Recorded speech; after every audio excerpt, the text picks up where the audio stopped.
Hello, hello, hello. I actually decided to go live today and do my makeup at the same time and talk about energy, transferring energy, and accepting those assignments. I have come to the realization that there will be moments that it will be a requirement to transfer energy, positive energy, to someone else. And as I thought about it and I accepted the assignment, I knew during this transference, energy transfer is never one way. It's just like communication, it's two ways. So for me to transfer positive energy to someone, I have to be willing to accept some of that energy that I'm trying to help them get rid of. And in doing that, what occurs, you go through this emotional roller coaster and you start realizing that there are feelings and emotions that you're engaging in that are not yours, and you don't know, like, where did that come from? Well, it came from the transference of energy. And when you accepted the assignments, you had to know that, hey, this is what you're taking on. And I think sometimes a lot of people don't realize that that's part of the process. So long short, we're still reading. Asking It Is Given. I haven't went live on every chapter. I'm currently on chapter 12, which clearly talks about your emotional set points are within your control. Because I know the emotional set points are within my control, during that energy transference, I now have the ability to transmute the negative energy that I had to pick up that I was trying to help somebody through. And I can transmute that into positive energy. However, you have to recognize where the energy came from first so that you can willingly take that energy and transmute it into something positive. So you're probably saying, girl, what are you talking about? And I get it. I completely get it. So I met this person and it was shocking because a lot of men are not very open in saying, hey, this is what someone said to me and it hurted. This is what was said in my past relationship and it hurted. And the fact that they were willing to be so open with a complete stranger, because I was a complete stranger, to share that information, I knew that that person was assigned to me by the universe. So I had to decide and to make the conscious decision, am I going to try to help this person through this in a way that's understandable to them? Or do I help this person through this in a way that's understandable to me? And of course, I decided to help them in a way that's understandable to me because I knew I needed to transfer this good energy, this positive energy to them. And at the same time of me transferring that positive energy, I was going to take on some of those negative emotions they were going through, but I was going to have to transmute those negative emotions into positive emotions. But at the same time, you never know when those emotions are going to come. So as I'm going through all of these changes, it didn't dawn on me until today. I'm just sitting around working. And then it dawned on me, wait a minute.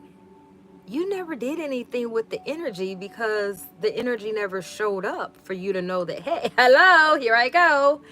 So once it showed up and I started to recognize it, clearly I opened up my book, and this is like right before I recognized it, and I had read through chapter 11, which chapter 11 was, with practice, you will become a joyous, deliberate creator. So I willingly accepted the goal to co-create with someone.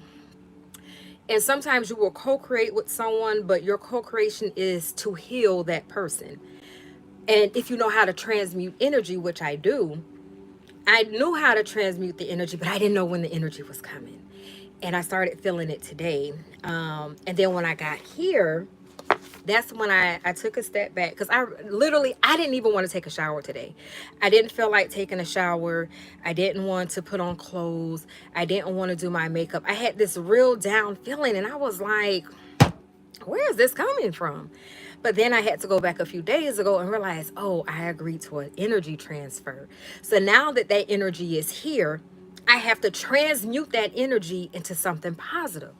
So I said, you know what? I can sit here and soak in it, or I can recognize it for what it is and transmute it. So I got up, I took a shower, I put out some clothes to put on for the day.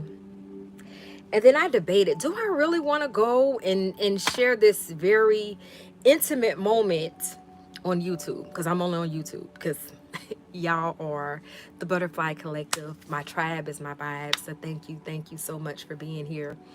And I said, yes, I think this is something that the people that have been following me and listening to me read, ask, and it is given on YouTube should understand. So when I went in the shower, I turned on my frequency music that I listen to. And as the water streaming, I started to meditate and I started to understand.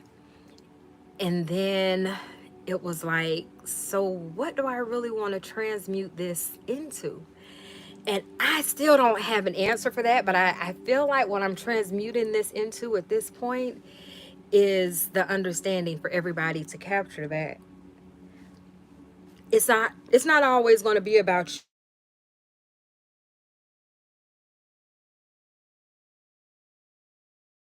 And I just had a call I had to turn down because I'm on here. Sometimes it's about healing another soul. And when you take on the assignment to help other people through their walk in life, sometimes you end up doing things that you're like, God, I can't believe I did that. But I did that.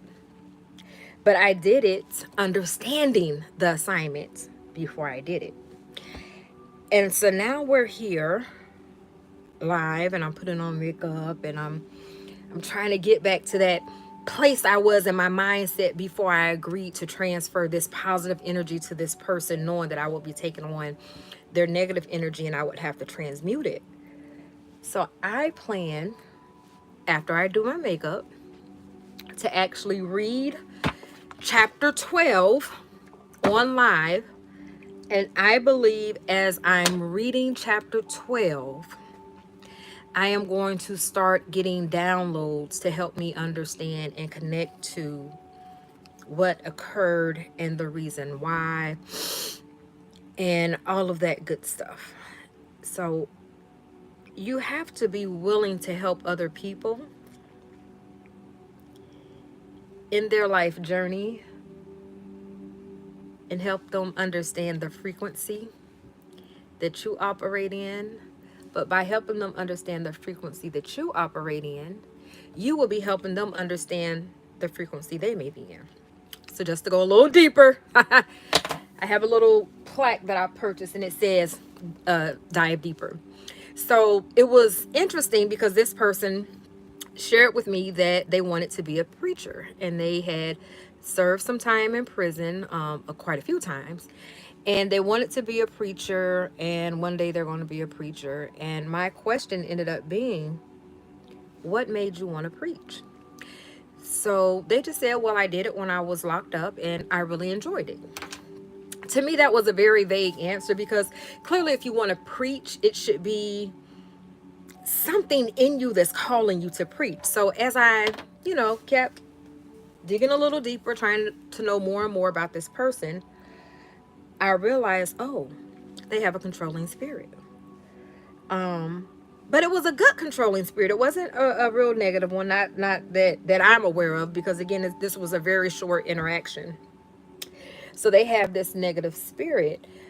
So we're sitting down and we're talking, and our conversation turned into a Bible study because they had used my bathroom and they had a question about Bishop Jake's book, that was in there, which is don't drop the mic, which is really about public speaking and things of that nature. It's not necessarily a biblical book that's really rooted in talking about the Bible. It's more talking about public speaking. So this went into this really deep conversation, and they were like, oh, well, I think when I become a preacher, I'm going to charge people $10,000 just to stand next to me. And I said, well, if that's what you decide to do, that's really your prerogative. Because who am I to tell you what to do, right? So they were like, well, I noticed the book that you had in there. And they're kind of starting on that. And then they were like, yeah, because, that's what Bishop Jakes does and da-da-da-da. And I said, well, hold on. Let's put this into perspective here.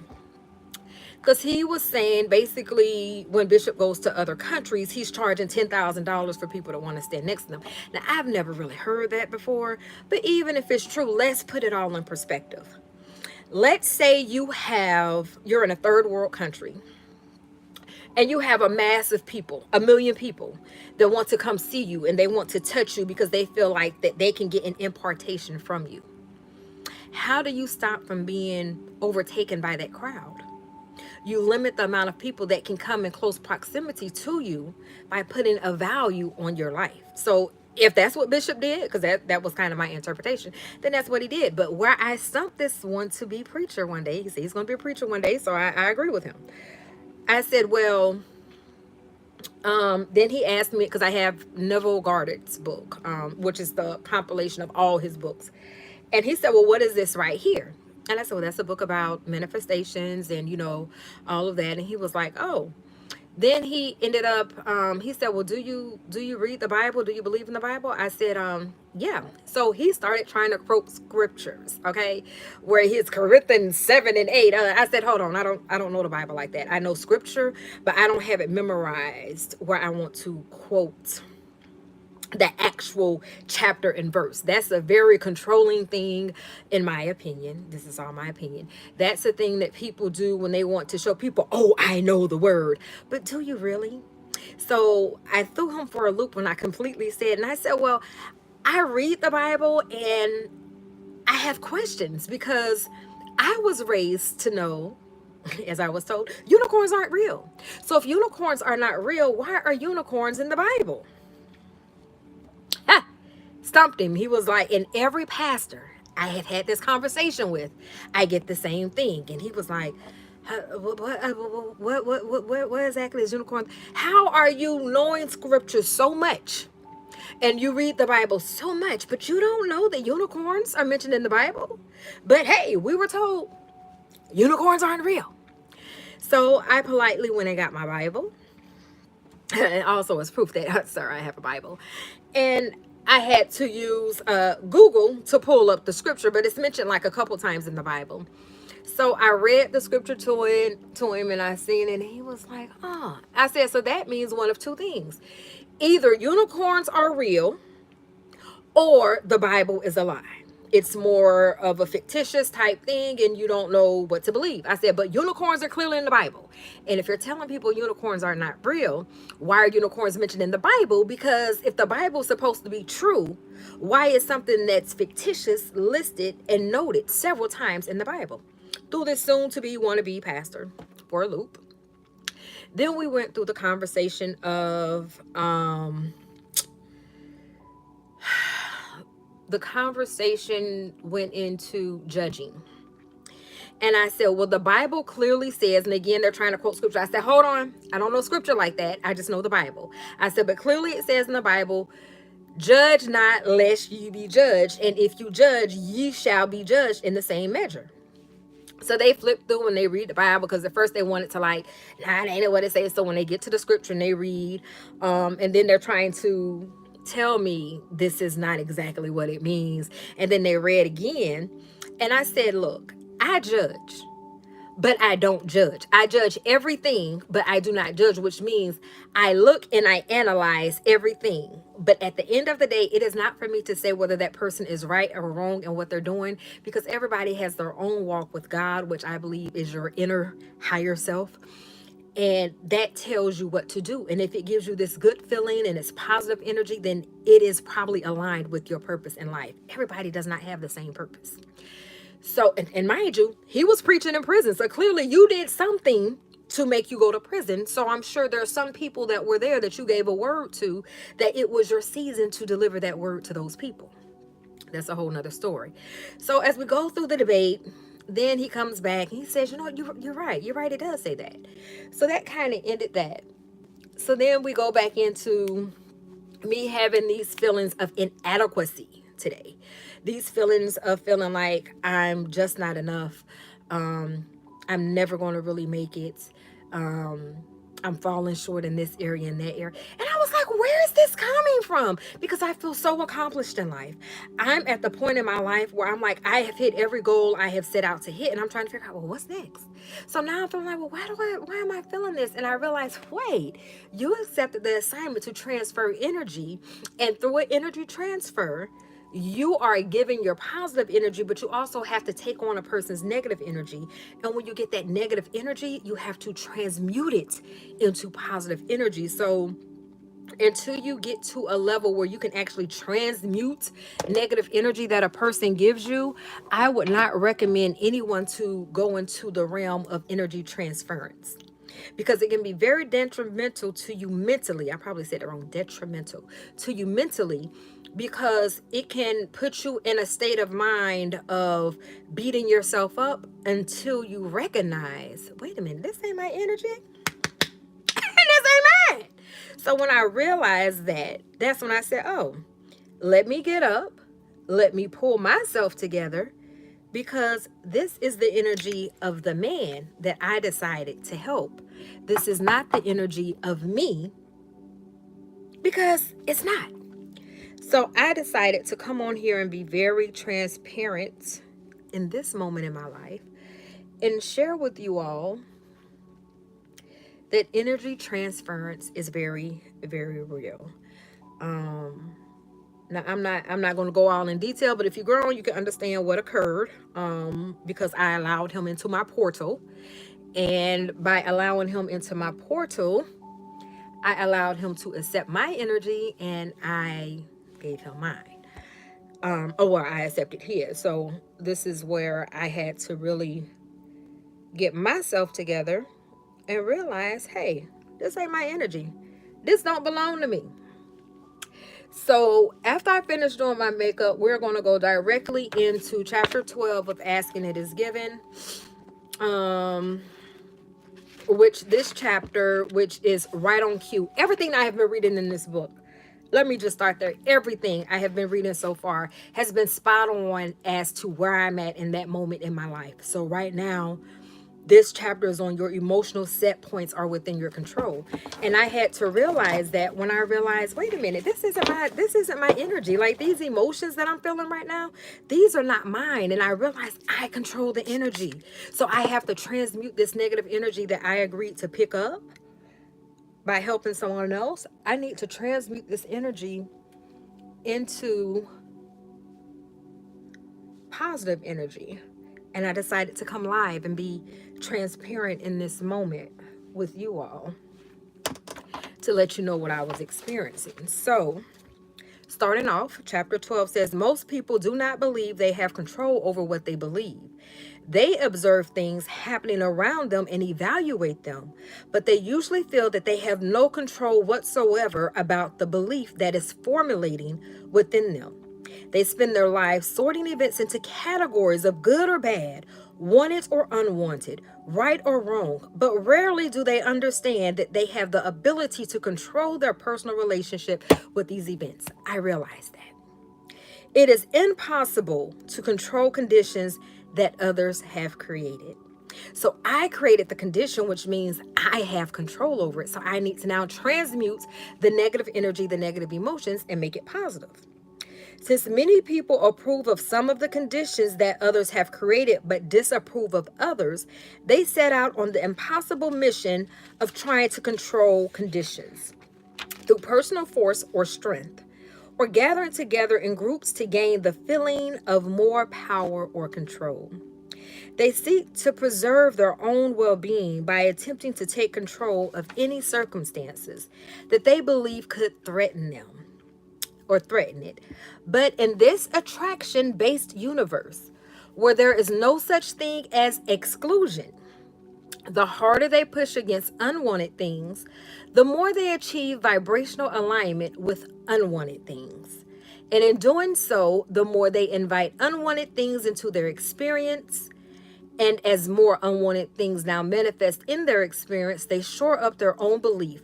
They prove it to themselves that they were right all along about how bad and invasive that unwanted thing was to begin with. In other words, the more you defend your own beliefs, the more the law of attraction helps you live it out. So with that, I had to realize, wait a minute, you agreed to help this person with their level of energy. So you accepted the energy that they were going to be giving you. But you accepted it with the understanding that you were going to be giving them your positive energy. And through giving them your positive energy, you would be taking on their negative energy. And in doing that, you would eventually feel those feelings of inadequacy that this person had expressed to you that they were experiencing, that came through the words that someone else spoke to them. Life and death lies in the power of the tongue. So today, as I realized that, I was like, girl, get up. Get up and get yourself together. You knew what you was doing. However, that's the very first time I've ever done that. That's the very first time I have done that with that understanding. Usually in the past, I didn't know my power then, so to speak. Now that I know my power, I know that, hey, if I decide to go that route, I have to be willing. Hey, Naturalisa. Yes, couture, transmute means to change. So, for example, let's use water. You can take water and you can transmute water into a gas, or you can transmute it into a liquid, or you can transmute it into a solid. So water as a liquid is your water, H2O. Okay. As a solid, you have ice. And as a gas, you have what's in the air that creates the rain. So when you're transmuting negative energy, you're basically taking that negative feeling and you are counteracting it with a positive feeling, which I call transmute or transmutation. I'm looking for my blush, y'all. So for example, the law of polarity. There's two sides of a stick when you think about the law of polarity. And let's use this makeup brush. This makeup brush can work for two things. I can use it to put on my makeup, or I can use this end if I was mixing some different makeup together. But if I was to try to put on my makeup, it's not going to work, right? But if this is the only end that I focus on, it's going to take me forever and I'm never going to get the result that I need. But if I want to blend my makeup and I start with my brush, I can blend my makeup in the exact way that I want to blend it in. I can do it in circles. I can swipe. I can do it in all kind of ways because this is the end that I'm focusing on. So you have to decide, where do you decide to focus? Do you focus on the positive or the negative? So that's the law of polarity. So when you think about transmuting energy, you have to decide, do I want to make a negative a positive or keep it negative? Do I want to keep a positive, or do I want to make it negative? So that's the transmuting that I'm speaking of. I have no idea where my blush went, but I found another blush. Thank God that I have a lot of blushes. So I'm going to go back to another chapter in here in the book as I kind of finish up my... I love this. I didn't know the name of it is strawberry makeup when you do the heavy blush. And you can kind of see the color. Whoop, this has a lot of things. This is the color that I'm using right now. And I'm going to put a little bit on here, over my eyebrow, and I just love blush. I really do. I love blush it up, honey. Blush it up, baby. And I put a little bit on my nose too. Okay, so going back over to the book. But whose truth is the truth? The truth that you know is the truth that sets you free. So it's always your truth. It's never anyone else's truth. So never allow anyone else to determine what's true for you. You decide that for yourself. So with enough attention to anything, the essence of what you have been giving thought to will eventually become a physical manifestation. And then as others observe your physical manifestation through their attention to it, they help to expand it. And then in time, this manifestation, whether it is one that is wanted or not, is called truth. So I feel this is kind of what I was going through today when I was having that feeling of like, I don't feel like taking a shower. I don't want to get out the bed. Even though I got off the bed and went to work. It was like I just didn't want to do a whole lot of things. And I was trying to figure out, where did this energy come from? And I realized it's because I agreed to do this energy transfer with this person, unknowing to them that that's pretty much what I was doing. But I knew what I was doing. So that's really all that matters. So go, and we're reading Asking is Given. We're on chapter 12. We want you to remember that you have absolute choices about the truths that you create in your own experience. Once you understand that the only reason anyone ever experiences anything is because of their attention to the subject, then it is easy to see that truth only exists because someone gave their attention to it. Truth only exists because someone gave their attention to it. So when you say, I should give my attention to such and such because it is true, that is the same thing as saying another gave their attention to something that they did not want, and by their attention to it, they have invited it into their experience. And since they have attracted something unwanted into their experience, I should do it also. There are many wonderful things that you are making your truths, and there are many not so wonderful things that you are making your truths. Deliberate creation is about deliberately choosing those experiences you make your truths. So I literally chose to help someone, but I did it with the knowing that I could transmute the energy, the negative energy I would receive, into positive energy and make it a plus plus. And I feel that's exactly what I did. And we have a couple more paragraphs to read, and then we'll be finished, and my makeup will be finished too. I do go around like this. I'm gonna do a little bit in here. Oh, look at me looking all rosy already. Oh, I look like a strawberry plum. Let's see. Where is it at?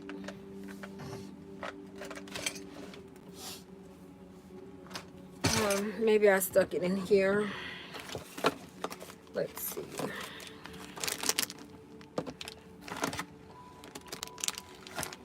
I'm looking for my eyebrow pencil stuff. Where did it go? Where did it go?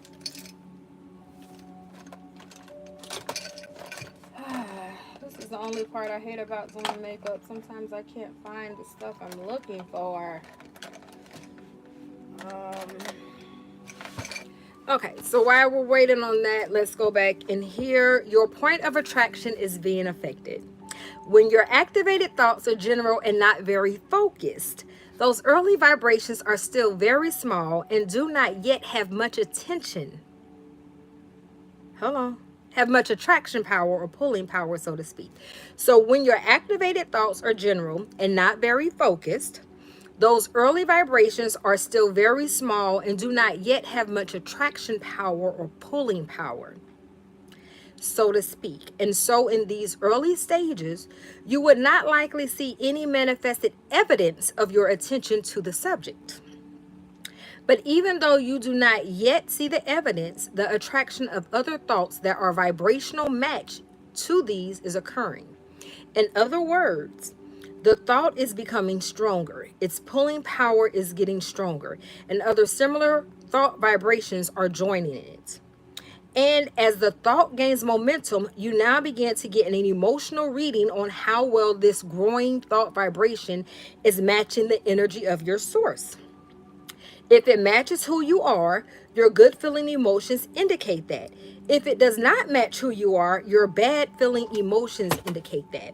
So the emotions that I was feeling, it wasn't matching my inner being. And that's when I had to put 2 plus 2 together and realize, oh, this isn't my energy.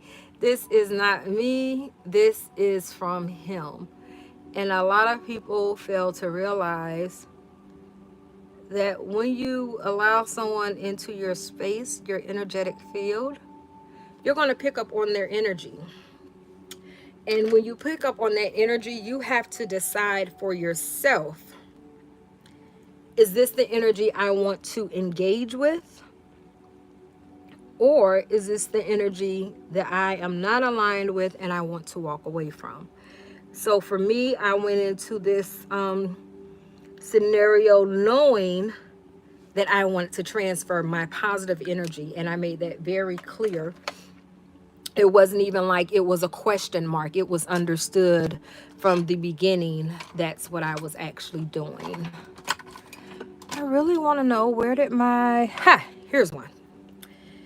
Here's one. So, put a little bit of this on.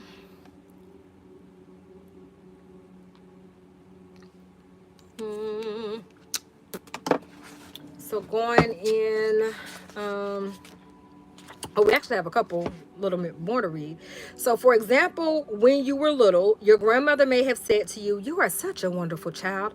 I love you so very much. You will have a fulfilling and happy life. You have so many talents and the world will benefit by your presence." These words felt good because they were a vibrational match to that what was at the very core of you. But when someone says to you, "You are bad. You should be ashamed of yourself. You have displeased me. You are inappropriate," those words feel awful because your attention to them has caused you to become vibrationally different from who you really are and what you really know. The way you feel is a clear and accurate indication of your alignment or misalignment with your source energy. In other words, your emotions let you know if you are allowing or if you are in a current state of resistance to your connection with source. So for me, I knew, and unfortunately it took me about a day and a half to really capture that, oh, this is the energy transfer that occurred, and these emotions that I'm currently feeling and experiencing, these are not my emotions. It took me some time to realize that that's what was going on. But again, this is the first time that I willingly accepted an assignment of energy transference. So it was going to take me a moment to recognize that this is what was going on. And that's why I decided to come on here and be transparent with the Butterfly Collective over on YouTube. And I'm going to be completely transparent because right now I feel like myself, but there's still some things that I'm not liking. So I know it's going to take some time for me to kind of work through this. Will I accept an assignment like this again? Probably never. Let's just go ahead and put that out there. Probably never, because I don't like feeling negative emotion. I don't. But sometimes there are those assignments, those people that you're called to, that you have to be willing to bite the bullet and accept the assignment. And that's exactly what I did, for whatever reason. So we'll see what happens with that.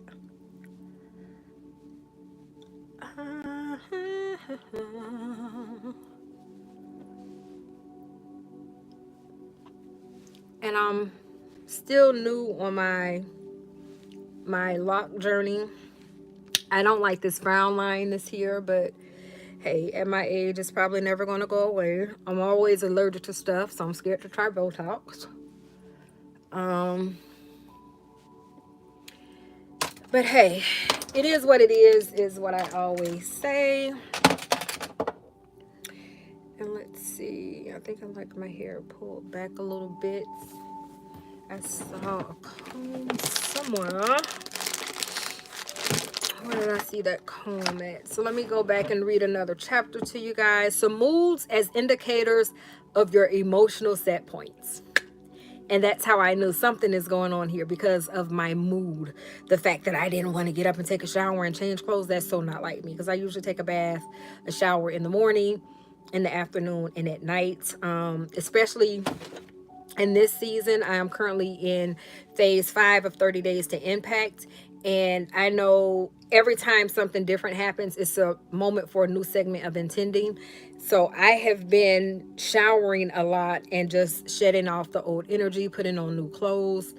So I knew it was something that was not normal for me. I can't find my combs, so I guess I'm gonna have to just take this loose. So because of that, I knew something was going on. And it took me being in the shower and meditating to connect to the fact that, oh, this isn't my energy. This is not my energy. So moods as indicators of your emotional set points. When you continue to focus upon any thought, it becomes increasingly easy to continue to focus upon it, because the law of attraction is making more thoughts like it available to you. And so, emotionally speaking, you are developing a mood or an attitude. Vibrationally speaking, you are achieving a habitual vibrational groove, so to speak, or a set point. I knew that set point that I was feeling, because it felt so negative and icky toward me, like I was having negative emotions toward myself. I knew that's something I didn't want to engage in. So I had to really sit down and figure it out and pull it together, which I did. I was able to figure it out, and I was able to pull it together. And here we are talking about it online. So your mood is showing you a good representation of what you are inviting into your experience. Your mood or your general feeling about something is a clear indication of your practice vibration. In other words, whenever any subject is activated within you through your exposure to your environment, your vibration jumps immediately to your most practiced vibrational place or set point, which tells me I still have work to do in that area when I am, which I already knew that. My therapist told me that. I got work to do when it comes to me dealing with the opposite sex. I know this. I know this, and I'm completely okay with this. So for example, let us say that when you were a child, your parents experienced severe financial difficulty. And my mom did.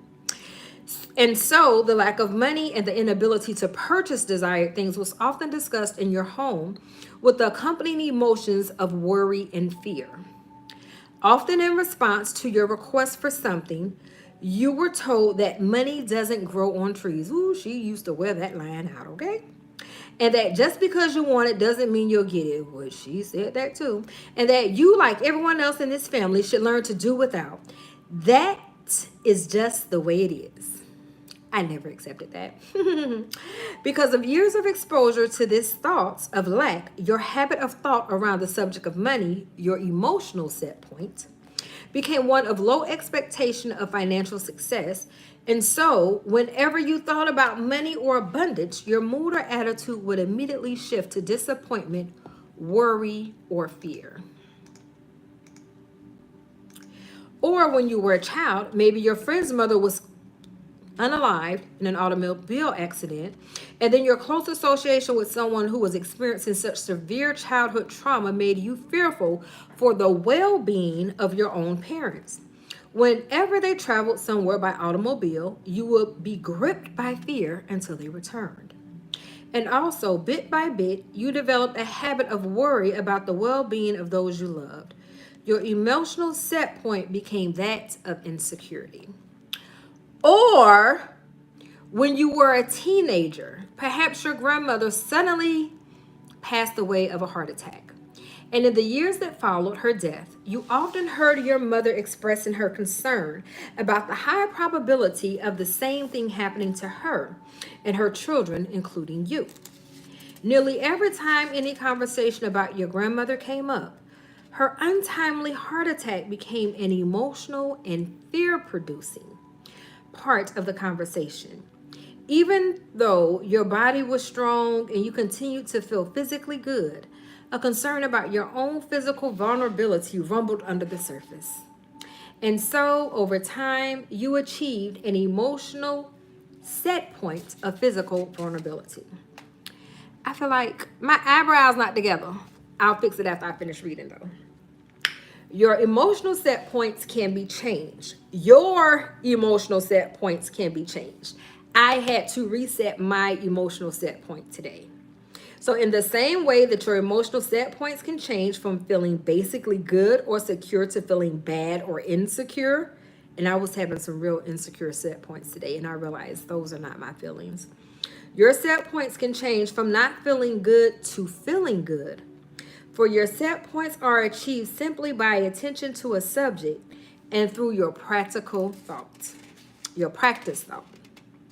However, most people do not deliberately offer thoughts, but instead they let their thoughts gravitate to whatever is happening around them.